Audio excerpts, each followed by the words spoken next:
Saravá, axé para quem é de axé, amém para quem é de amém e teatro para quem é de teatro. Está começando mais uma revista, a sua revista de teatro, Boca de Cena. É um prazer ter todos vocês aqui, ainda que essa distância online não nos faça estar perto, mas é como se eu estivesse aí dentro da tua casa, tomando um chá com você, uma cervejinha, um vinho, próximo. A gente fala de uma coisa democrática, a gente fala de uma coisa bonita, uma coisa encantatória, que é o teatro. E essa revista, como eu já disse no programa anterior, e repito, é uma revista que quer chegar a todos que têm vontade de saber de teatro, de comunicar pelo teatro, de perguntar, de poder se expressar por essa arte do encontro, essa arte do coletivo, essa arte que nos irmana. Então não é uma revista que tem pretensões acadêmicas, para falar só para o povo técnico, o povo de teatro que faz acontecer, mas também para você, que talvez nunca tenha ido ao teatro e tem vontade de saber o que está acontecendo nos teatros da nossa cidade maravilhosa. O programa de hoje é para a gente falar de uma peça que virá, é para a gente falar de um acontecimento, porque quando a gente fala de Shakespeare, a gente fala de um acontecimento, não é simplesmente uma peça. É um lugar que é muito estudado. Shakespeare é um autor que está atemporal, sempre foi, e que carrega em si, na sua dramaticidade, a força da tragédia, da comédia. Ele também escreveu sonetos, um homem à frente do tempo. O famoso bardo inglês, que traz na sua força uma escrita também para os apaixonados, mas para aqueles que querem se questionar, entender sobre o seu ser. E quando a gente fala disso, a gente fala de Hamlet. Estará em cartaz em julho deste ano, no CCBB, Hamlet, com a direção e, na verdade, criação, produção, direção de um homem que é, na minha opinião, e que eu admiro, um dos maiores fazedores e produtores de teatro do Brasil, Bruce Goleński. E o grande elenco, artistas incríveis, mas dentre eles um amigo meu querido, um amigo nosso aqui da Rádio Sonora, que é Jaime Leibovitch. É com ele que nós vamos conversar hoje, esse amigo velho, ou esse velho amigo, que traz os cabelos brancos, nos olhos azuis, na força da tradição de sua família judaica, na energia desse povo de Ucrânia, a energia de um homem que fez teatro, cinema, televisão, esse homem que já narrou com sua voz impoluta tantos trabalhos na arte, e que hoje vai nos dar a graça de falar de Hamlet, de falar de sua vida, de falar de histórias. Quando a gente conversa com alguém, que eu brinco dizendo que ele é o decano do Teatro Nacional, a gente está falando de um homem que trabalhou com o teatro político, com o teatro pelo outro, um teatro que fala a alma. Um cara que estudou, que é mais do que apaixonado, entendeu o teatro visceralmente como parte da sua vida. E é importante a gente falar sobre isso, porque você que nos assiste pode ser ainda uma pessoa muito jovem, que está iniciando talvez um curso técnico, uma faculdade, e sempre pergunta, qual é o conselho dos mais velhos? Por que a gente tem artistas que dedicaram uma vida inteira ao teatro? E o que move essa arte do encontro?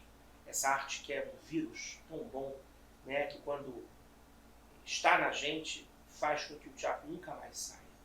É com esse velho amigo que a gente vai falar sobre tantas coisas boas.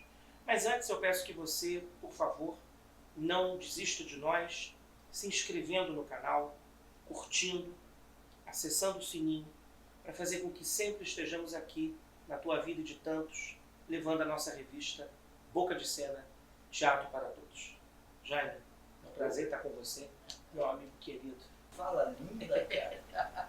Foi do coração. Ainda precisa de entrevista? Não. Você já disse tudo. Você merece. Você Oh. merece. Aqui, você não é uma pessoa estranha a nós, né? Você é amigo de Jason, meu, e você já está trabalhando com Jason há muitos anos, e tanto na Leia Brasil quanto em outros projetos que envolvem leitura, literatura, teatro. E a Sonora é mais um projeto desse cara que a gente admira e que nos dá esse espaço por essa revista. Então, eu estou falando com uma pessoa como se eu estivesse efetivamente em casa recebendo o almoço. Quando você me contou nos bastidores desse trabalho lindo com Hamlet, e que você fará nada mais nada menos do que Polônio, um personagem importante, um personagem madura, um personagem de sabedoria, que tem importância na costura, não só do texto, mas nas revelações do amálgama, né, desse mistério de Hamlet por ele mesmo em busca de si. Como é que foi aceitar o convite e nesse momento tão áureo da tua vida, né, você já com tantos trabalhos feitos, poder dizer assim, vou fazer Polônio. É a primeira vez que você faz Polônio? Primeira vez que você faz Hamlet? Como é que você está se sentindo? Conta um pouco. É a primeira vez que eu faço Polônio, a primeira vez que eu faço Hamlet. E eu diria para você, deixa eu pensar, é a primeira vez que eu faço Shakespeare. Olha. E eu recebi. Bom, a minha história na companhia Teatro Esplendor é uma história relativamente longa. Talvez eu seja, pelo menos em idade, eu sou mais velho, mas eu já acompanho a companhia desde os primórdios, vamos dizer assim, e fiz festa de família. Eu assisti. O funeral, Assisti. fiz a volta ao lar e fiz também os Sete Gatinhos com a companhia, além de alguns outros trabalhos que não eram da companhia, mas com o Bruce Goldberg, que é assim, vamos dizer, uma espécie assim de meu mentor teatral. Eu pensei nessa palavra, mentor. É um garoto, tem a idade do meu filho, Muito jovem. agora de uma capacidade, de uma entrega absolutamente visceral, entendeu? Com relação ao trabalho. Você vê, por exemplo, que ele é capaz de protagonizar e dirigir. Né? E os resultados são fantásticos. Né? Você conhece o trabalho deles. E eu estou mais ou menos há uns 6 anos fora do palco, assim, por várias questões, várias circunstâncias da minha vida, mas um dia eu recebi um chamado do Bruce para fazer o Polônio. Mas o Bruce é uma pessoa muito ocupada. O Bruce não faz apenas uma peça, o Bruce faz várias coisas ao mesmo tempo, e isso é surpreendente. Um azul teatro. O Bruce, eu diria assim, é alguém que sustenta um desejo pelo teatro e vai até o fim disso. E um dia ele me chamou para fazer o Polônio, eu fiquei muito feliz, mas esperei 1 ano para sentar com o grupo e discutirmos a continuação dos ensaios, etc. E eu deixei de aceitar muita coisa em nome de fazer o Polônio, em nome de voltar a trabalhar com a companhia. E assim foi. Há alguns meses nós começamos os ensaios. Agora, é um trabalho absolutamente experimental. Nós temos todo um trabalho de pesquisa até julho de 2025, quando então nós vamos estrear. E assim tem sido. Tem sido uma coisa desafiadora para mim, porque, infelizmente, quando a gente chega a uma determinada idade, principalmente alguém como eu, que viveu alguns percalços ao longo da vida, no sentido de que eu não fiz tanto teatro quanto gostaria de ter feito. Eu não me envolvi com uma coisa teatral tanto quanto eu gostaria de ter me envolvido. E você chega num momento em que você tem que se desafiar extremamente, porque se você não toma cuidado, você se torna um ator daqui para cima. Né? O corpo vai manifestando, né? Resistências.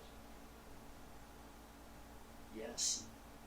Tanto que eu preferi não acompanhar os últimos trabalhos da companhia, porque eram trabalhos que envolviam realmente Um apelo do corpo, um né? apelo do corpo muito grande. Sim. Não sei se você viu o Tartufo. O Tartufo. Não vi. Infelizmente. Um trabalho absolutamente corporal, né? Não tem texto. Eu ainda sou um cultor do texto. E eu queria aproveitar isso que você fala, de ser um cultor do texto. A mim é muito caro, e quem me conhece sabe, o meu trabalho como professor de literatura e amante do teatro, ator amador, é sempre trazer literatura para e passo com a arte cênica. E aí eu fico pensando que, sem dúvida, você leu Hamlet, você leu Shakespeare, embora não tenha feito no palco. Você tem uma relação de leitura. Para fazer Polônio, nesse início experimental dos ensaios, dessa caminhada que você está agora, que outras leituras te suscitaram, que outras leituras te provocaram para formar essa personagem? O que o Polônio lembra, ou pelo menos uma outra leitura que case ali com Shakespeare, que você acha que te ajuda, né, no teu know-how, na tua experiência, no teu repertório, a criar esse laboratório? Bom, eu não fui um leitor assíduo de Shakespeare. Uhum. Confesso que no começo eu achava as histórias de Shakespeare, pelo menos o texto shakespeariano, um exercício de belas metáforas. Mas, na medida em que o tempo passou, na medida em que a maturidade veio, né, eu comecei a me dar conta de que, de fato, ele é alguém que se debruça sobre a vida, né, como os melhores. As minhas leituras que remetem a Shakespeare, a Hamlet, etc., foram muito poucas. Eu tenho algum conhecimento, eu diria até mais de ouvido do que de leitura propriamente, a respeito de psicanálise, a respeito do que a psicanálise diz da obra de Shakespeare, do Hamlet, principalmente, né? E eu acho que eu me valho muito da intuição. O fato de que eu li suficientemente ao longo da vida me permite ter uma compreensão razoável daquilo que o Polônio, por exemplo, expressa, daquilo que seria o desejo do Polônio, né? Assim como daquilo que seria o desejo do Hamlet. Um clássico, evidentemente, ele é clássico porque ele supõe milhares de interpretações, né? Por isso ele é um clássico. E resiste ao tempo, né, Jair? Resiste ao tempo. É um clássico e atemporal. Você lê em qualquer momento e não perde o esplendor da obra. É verdade. Então, você pensar em Hamlet apenas do ponto de vista da psicanálise, apenas do ponto de vista daquilo que seria o desejo de Hamlet, né? Apenas do ponto de vista daquilo que seria a questão do desejo, né? É válido, mas também não abarca tudo. E quanto ao Polônio, é assim também. O Polônio é um personagem que às vezes eu penso, eu não sei se eu vou saber dizer isso com clareza, mas às vezes eu penso sim que Shakespeare está, através do Polônio, retratando uma burguesia nascente que se vale, acima de tudo, do semblante. O Polônio parece ser a expressão, segundo Shakespeare, de uma burguesia nascente, né? Que se vale da riqueza, das posses, etc., do dinheiro, para ascender a uma aristocracia a qual ele ele não tem acesso. Ele tem algum acesso. Ele é uma espécie de primeiro-ministro do rei Cláudio, né? Mas ele é alguém que titubeia entre considerar, por exemplo, que o Hamlet quer apenas comer, permitam-me a expressão, comer a filha dele, ou se o Hamlet realmente ama a filha dele. Num determinado momento, ele insiste nisso, porque para ele é muito interessante que a filha venha a casar com um príncipe. É muito interessante que em algum momento a filha venha a ser rainha junto com Hamlet. E o Polônio, ele apresenta num primeiro monólogo, quando ele dá conselhos ao filho, ao Laertes, né, que vai para a França, o Polônio chama o Laertes e dá-lhe uma série de conselhos até razoáveis, né, para um sujeito tão falastrão como o Polônio. Mas veja que nesse conjunto de pequenos conselhos que ele dá, ele insiste muito na questão da aparência. Compra as roupas conforme os teus recursos, com riqueza, mas sem ostentação. Porque é o hábito que faz o homem. E na França, as pessoas da alta rota são mais distintas justamente nisso. Sim. Quando você fala do Polônio, você diz assim, ele reflete uma burguesia nascente. É aí que está a temporalidade de Shakespeare. A gente tem muitos polônios. O Brasil está cheio de polônios. E essa coisa da marca de um casamento pelo dinheiro, pela riqueza, por ter um nome importante de alguém da nobreza, também a gente encontra. Então não mudou muita coisa. E aí eu queria saber de você assim, o Bruce vai fazer Hamlet.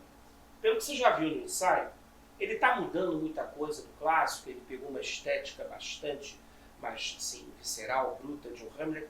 Você está gostando? O que você está achando desse Hamlet? Vai movimentar o palco carioca? Vai ser uma coisa que a crítica vai ver um boom nessa interpretação? Eu espero que sim. E não sei se estou autorizado a dizer muita coisa a esse respeito. A gente queria mas de fato vai ser um tratamento da peça bastante arrojado. Quando eu falo em Bruce, eu penso nisso. Vai ser uma adaptação, inclusive o texto é aquele texto. Tá. Tradução do Geraldinho Carneiro. Meu amigo querido Geraldo Carneiro. O texto é aquele. Agora, nós adiantamos cenas, entendeu? A coisa se passa dentro do casamento do rei, na festa. Você falou isso, que a peça começa aí, né? Sim, a peça começa... Ele fez então essa mudança. Exato. Então, algumas coisas foram suprimidas, né, para não ficar muito longo, mas nada foi acrescentado. O texto é aquele. E Jaime, para a gente mudar um pouco, né, o lugar, a linha da nossa conversa, mas antes da gente mudar e ir para um outro lugar, eu queria ainda para uma última pergunta sobre Shakespeare, o seguinte. Em uma palavra ou em uma frase, essa experiência primeira de fazer Shakespeare e fazer Hamlet, que, para mim, pelo menos, das tragédias é a minha favorita de Shakespeare, né? O que é Hamlet para você? O que significa estar fazendo isso agora? Assim? Se você pudesse resumir. Significa um mergulho no teatro que eu sempre almejei, que sempre foi desejado. Eu diria para você que a minha praia é o teatro. E eu sempre quis ser alguém visceralmente ligado ao teatro. Por circunstâncias da vida, né? Por circunstâncias vividas por um ator brasileiro, né? Ou por um brasileiro, eu não tive uma trajetória, digamos assim, retilínea no que diz respeito ao teatro. Tive outras profissões, fiz outros trabalhos, por várias circunstâncias deixei de fazer teatro por vários anos, várias vezes. Né? Então, fazer Hamlet, para mim, é voltar ao berço. Que lindo. Essa frase é boa. Eu acho que Shakespeare pega a gente nesse lugar de nascimento, né? Nesse lugar de renascimento do ator. Tem gente que começa fazendo Shakespeare, né? E me recordo que o nosso grande mestre, né, já se foi, você com certeza deve ter conhecido bem ou conheci pouco, mas tive a honra de conversar algumas vezes com o Sérgio Brito. Quando ele começa no teatro, ele começa com Shakespeare. Então isso é uma coisa fabulosa e eu fico pensando, né? Você já numa idade que eu não costumo dizer, não gosto de falar que a pessoa está mais velha, mas eu uso uma frase desde a adolescência, que a pessoa tem primaveras adiantadas. Então você tem primaveras adiantadas e está fazendo Shakespeare agora, pela primeira vez. Então realmente é muito instigante e desafiador. Mudando agora a rota, Shakespeare não deixa a gente, porque a gente vai falar agora sobre tempo. Como é que você começou no teatro, Jaime? Como é que foi o teu início? Né? Eu sei que você é um cara do teatro político, do teatro brechtiano, desse lugar de interlocução com plateia, de uma pegada social. Então eu queria que você contasse um pouquinho como é que foi esse teu início e essa tua paixão pelo teatro se deu. O meu início foi aos 15 anos. Antes um adendo, eu sou de Salvador. Sim. Né? Fui feito em Salvador, vim aqui nascer rapidinho, voltei para lá, fiquei até os 15 anos em Salvador. Aos 15 anos, eu estudava no Colégio Estadual da Bahia, Central, onde estudaram vários personagens da cultura brasileira. É verdade. Cláudia Rocha, não sei se Caetano, Betânia, o Ari Salomão, né? Meu pai, veja você, é um colégio antiquíssimo. E no Central, a partir do Central, eu tive contato com o CPC, Centro Popular de Cultura, Sim, de Salvador, que era da UNI, né? Criado pelo Duvaldo Viana Filho. Salve Duval. Né? E no CPC eu me liguei ao pessoal do CPC, fiquei muito entusiasmado. Eu era um jovem extremamente deprimido, melancólico, né? Nihilista, sempre me perguntando a respeito da vida, de o que se vive, o que é isso. Né? E eu me lembro que a professora de biologia, que também era do CPC, ela passava. No nosso colégio a gente podia sair da sala a hora que quisesse. Olha. E não precisava assistir aula. Respondia por aquilo. Eu não tinha presença, podia perder o ano. Mas saía a hora que quisesse. E um dia eu estava muito triste, muito pensativo, um verdadeiro pensador do bordão, quando a professora de biologia passou e disse: Jaime, vamos para a aula. E eu falei: não, professora, a senhora... o seu interesse fundamental é quanto à origem da vida. Estou preocupado com o sentido dela. Olha. E era assim. O filósofo questionando a bióloga. De 15 anos. De 15 anos. Até que um dia eu fui levado por um grande amigo meu ao CPC, Centro Popular de Cultura de Salvador. E ali eu vi uma coisa absolutamente nova. Eu vi o teatro. Eu fui imediatamente escalado para ser o tio Sam naquelas peças extremamente panfletárias do CPC. Eu entrar logo primeiro não haver peça sem eu. Se eu não entro na história, não dava o bote que deu. E era assim, eram peças que seriam levadas em caminhões do bairro da Liberdade, que bacana. Era um bairro operário, em Salvador, etc. E eu fiquei muito entusiasmado com aquilo.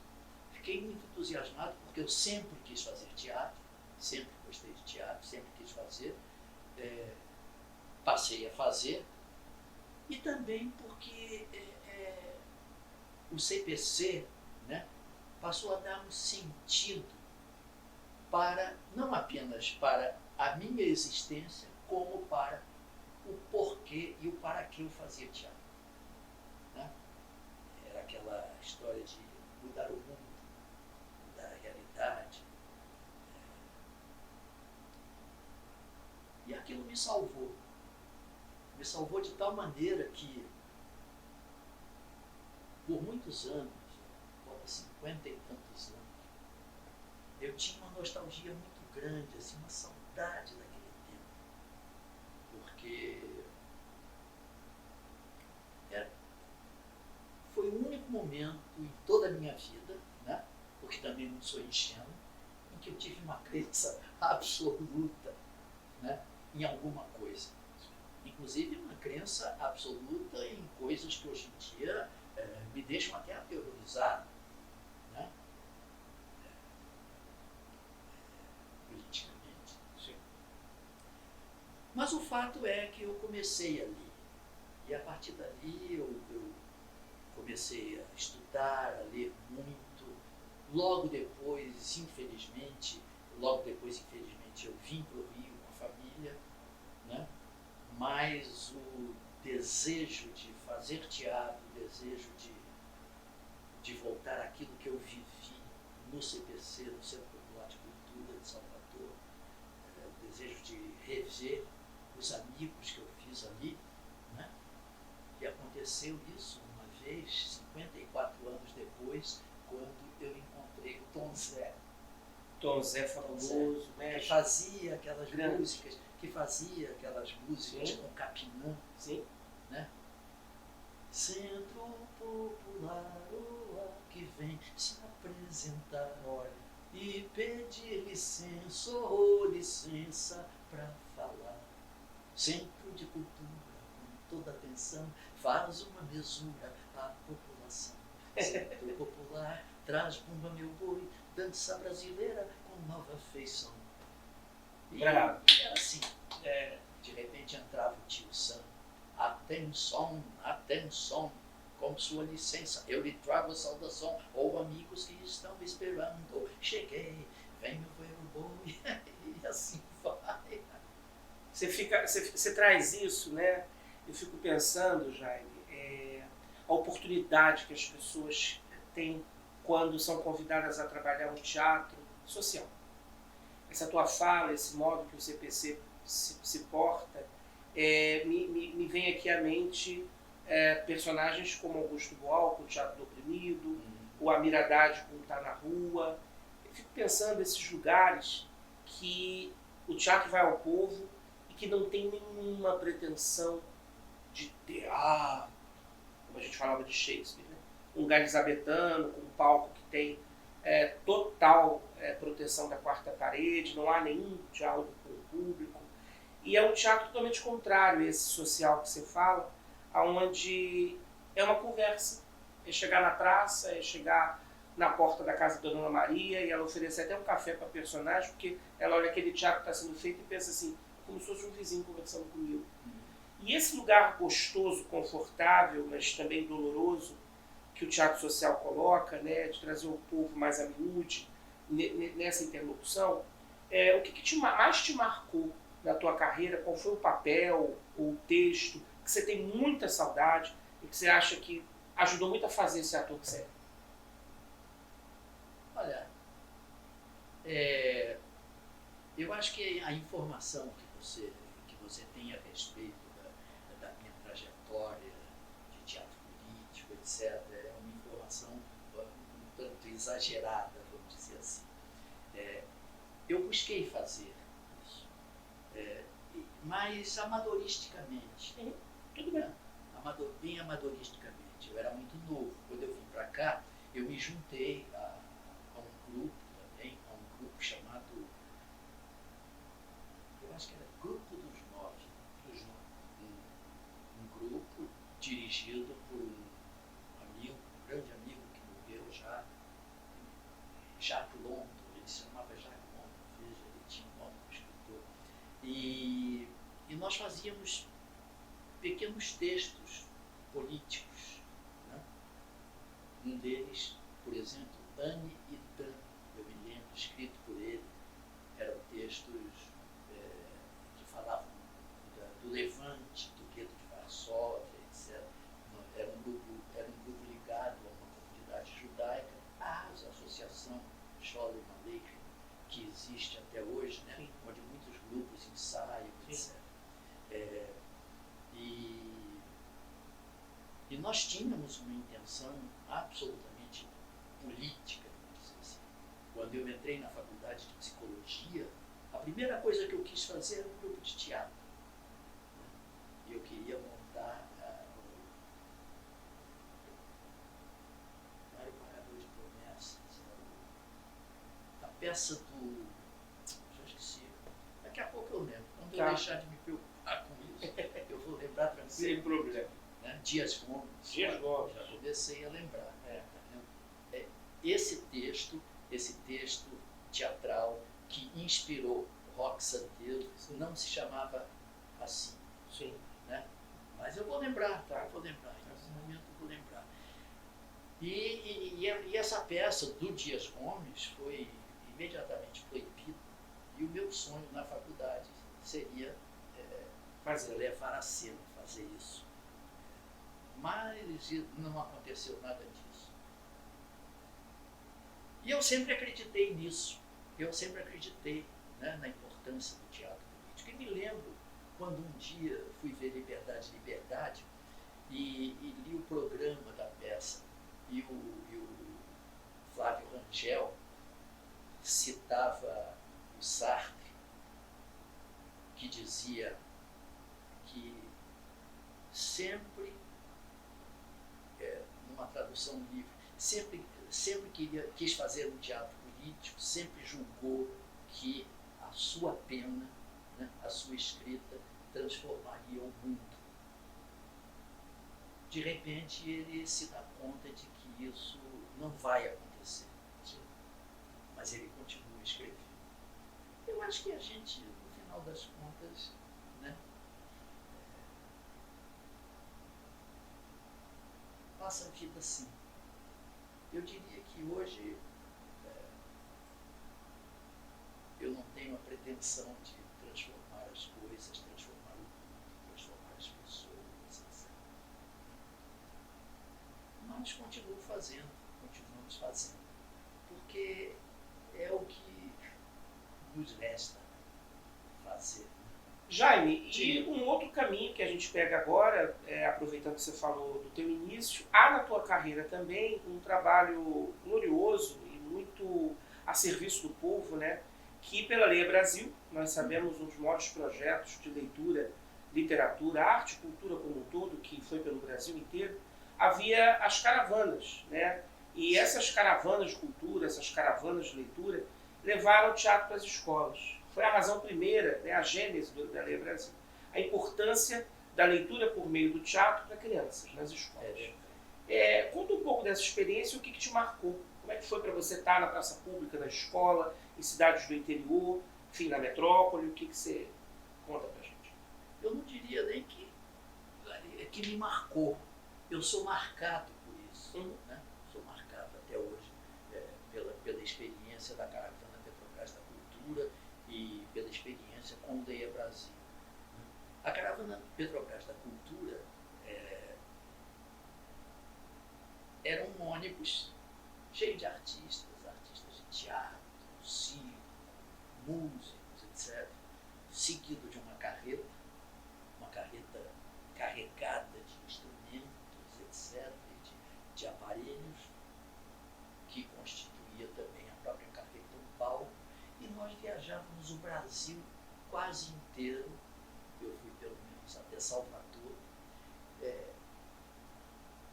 Nos instalávamos em terrenos, muitas vezes em praças ou terrenos baldios, nas periferias das cidades, e fazíamos espetáculos de 10 horas seguidas. A população se reunia ali, em torno do trabalho, e havia fins de semana em que a gente estava em Porto Alegre, e no outro fim de semana a gente estava em Salvador. Viajamos muito por esse Brasil todo. E foi uma experiência assim, fundamental na minha formação. Né? Ali eu experimentei muita coisa, experimentei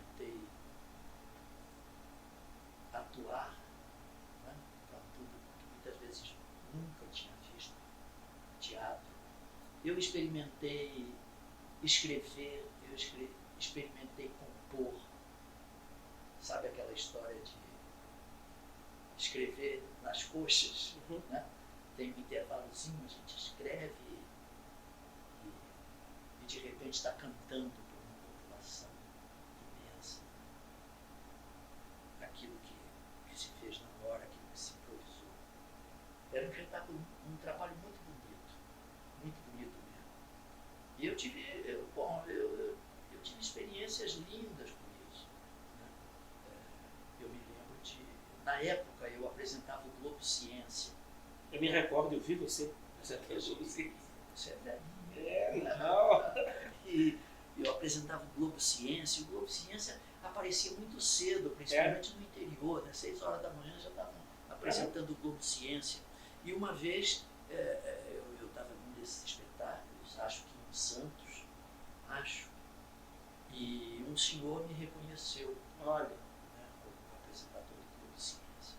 E resolveu então chamar a filha dele de 9 anos, a menina de 9 anos, para falar comigo. Quando ela me viu, me reconheceu, ela começou a chorar. Essa cena ficou na minha cabeça até hoje, o resto da vida.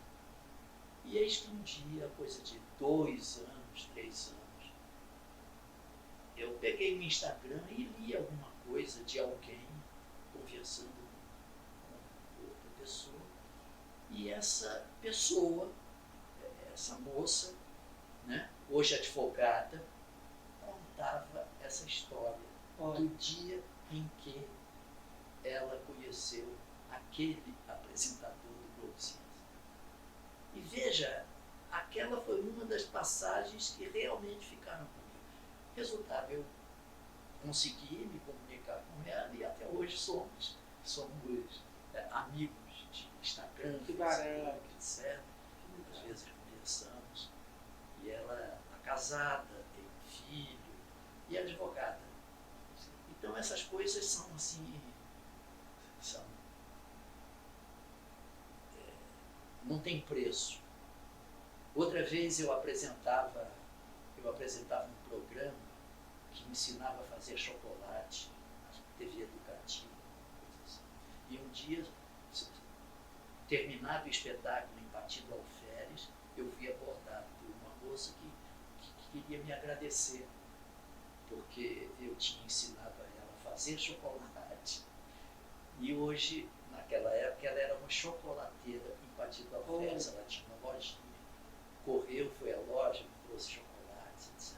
Essas coisas são muito gratificantes. Né? É porque a gente fala de uma inspiração, né? Você fez um trabalho, não importa se na televisão, no cinema, a peça apresentada ali, né, a contação para a comunidade, mas você sempre inspira, emociona, transforma uma vida sem saber o que está fazendo. E aí eu queria inverter o jogo e perguntar quem te inspirou ao longo da tua vida, que é a quem você é grato, a quem você diria com afeto que aprendeu. Não precisa ser ninguém grande da tua área, mas assim, uma professora, um familiar, um grande amigo, uma parceria de trabalho que você pôde trilhar melhor o teu caminho, não só a carreira, mas a vida, e que você agradece, que você fica feliz de poder se constituir o Jaime. Olha, e quando você perguntava, me passou pela cabeça uma porção de gente. Né? Desde a minha mãe, né? que me deu o primeiro livro, né? Um primeiro livro transformador, chamava-se História do Socialismo e das Lutas Sociais. Bravo! Me deu um primeiro livro. Até uma professora que me ensinou que os professores, veja, naquela época, que me ensinou que os professores também podiam rir. Opa! Que frase boa! Que os professores eram austeros, né? austeros. A gente está falando de que ano aí? 1958, mais ou menos. Austeros e eventualmente sádicos. Né? Mas eu queria chamar a atenção para um colega que foi muito importante na minha trajetória teatral.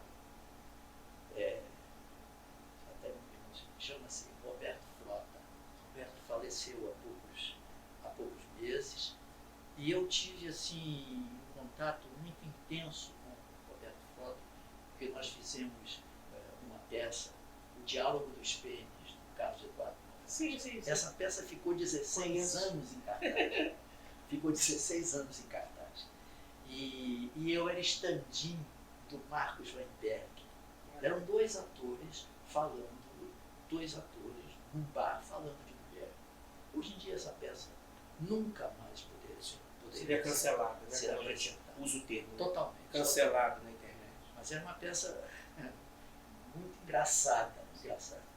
E durante pelo menos 9 anos eu acompanhei a trajetória dessa peça. Quando o Marcos não podia fazer, eu o substituía, né? Sempre com o Roberto Frota, um outro personagem, e eventualmente, muito raramente, quando o Roberto não podia fazer, o Marcos o substituía e eu continuava fazendo o personagem que originalmente era do Marcos. Mas essas viagens pelo Brasil, as conversas que eu tive com o Roberto, a parceria, os projetos que nós tivemos, né, que nós pensamos em realizar juntos, nunca chegamos a fazê-lo, tudo isso criou em mim uma gratidão muito grande, porque o Roberto já era uma pessoa muito admirada, um excelente ator, uma pessoa que realmente viveu como eu gostaria de ter vivido, o envolvimento com o teatro, com a história do teatro, e ter sido acolhido, né? Ter sido recepcionado pelo Roberto como um igual, né? Isso foi muito importante para mim. Então eu tenho uma gratidão muito grande por ele. Roberto Frota realmente é uma pessoa muito importante na trajetória. Que coisa linda. Jaime, obrigado. Foi maravilhosa a nossa entrevista, a nossa conversa, esse diálogo franco. E desejo sucesso, Hamlet, desejo sucesso para a tua vida, muita vida, cheia de arte, de teatro, de Caetano, de música, de ancestralidade dos nossos que se foram. E agradecer pela tua generosidade, por essa partilha tão bonita. E para você que nos acompanha, o nosso muito obrigado. Espero que continuemos juntos a cada programa dessa nossa revista Boca de Cena, um teatro feito para você, para o teu afeto, coração, para a tua curiosidade em conversar conosco. Por isso, qualquer interlocução, sugestão de pauta, pergunta ou dúvida, vocês podem escrever para o nosso YouTube ou para o nosso e-mail que vai aparecer aqui. E vocês podem demandar, né, questões, convidados que vocês queiram, porque vocês nos ajudam a fazer essa revista democrática cada vez maior e que possa levar teatro para todo mundo. Então, até um próximo programa. Obrigado pela sua audiência, pelas suas provocações, e um abraço fraterno, o meu saravá e o cumprimento a todos que amam o teatro.